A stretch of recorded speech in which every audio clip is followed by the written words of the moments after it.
Hello, bachcho. Let's read the question. The question is saying, explain the process of amino acylation of the tRNA. Mention its role in translation. तो आइए देखते हैं हम इसका की concept. तो अगर हम बात करें इसके की कंसेप्ट की, तो इसका की कंसेप्ट हो जाएगा अमीनो असाइलेशन ऑफ टीआरएनए। तो अगर हम अमीनो असाइलेशन ऑफ टीआरएनए बात करें, तो इसमें जो सबसे पहला प्रोसेस होता है वो होता है आपका एक्टिवेशन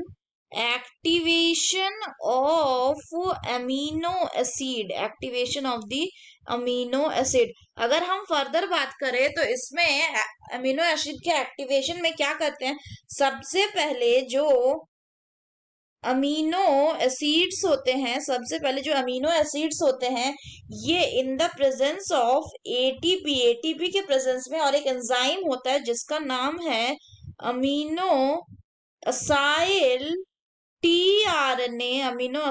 टीआरएनए सिंथेटेज इसके प्रेजेंस में, और मैग्नीशियम आयन के प्रेजेंस में ये क्या बनाते हैं, ये बना लेते हैं amino acyl adenylate enzyme complex, amino acyl adenylate enzyme complex. और साथ ही साथ यहाँ पे पायरोफॉस्फेट जो है वो क्या होता है, ये रिलीज हो जाता है। नेक्स्ट इसके बाद ये जो amino acyl adenylate enzyme complex हुआ, ये क्या करता है, ये इसके बाद इसका अमीनो असाइलेशन होता है। क्या होता है, नेक्स्ट स्टेप हो जाता है आपका अमीनो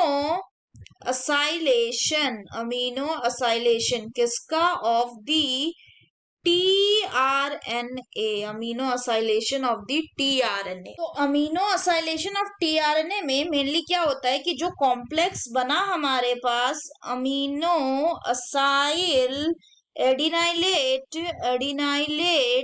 एंजाइम कॉम्प्लेक्स, ये जो बना था हमारे पास एंजाइम कॉम्प्लेक्स, इसमें क्या होता है कि इसमें जुड़ता है टीआरएनए, और क्या बना लेता है, ये बना लेता है आपका चार्ज्ड टीआरएनए, ये चार्ज टीआरएनए बना लेता है। साथ ही साथ यहाँ पे एएमपी प्लस जो एंजाइम था वो क्या होता है, वो रिलीज हो जाता है।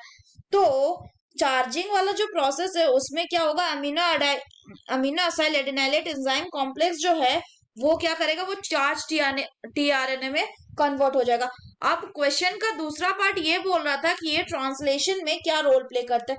तो होता क्या है कि जब चार्ज टीआरएनए जो है एक के बाद जब दूसरा चार्ज टीआरएनए आएगा, तो वो आपस में इनिशिएशन प्रोसेस कंप्लीट करने के बाद क्या करेगा कि वो पेप्टाइड बॉन्ड का फॉर्मेशन करेगा इन द इलोंगेशन प्रोसेस। यानी कि अगर हम सिंपल वर्ड में बात करें कि इफ दो टीआरएनए होगा, वो सामने आएगा एक दूसरे के during the process of translation, तो formation of the peptide bond जो होगा उनके बीच वो एनर्जेटिकली फेवर्ड रिएक्शन होगा। तो ये पेप्टाइड बॉन्ड के फॉर्मेशन में भी हेल्प करता है during the process of translation. So that's all for the question बच्चों, hope you understood it well, best of luck.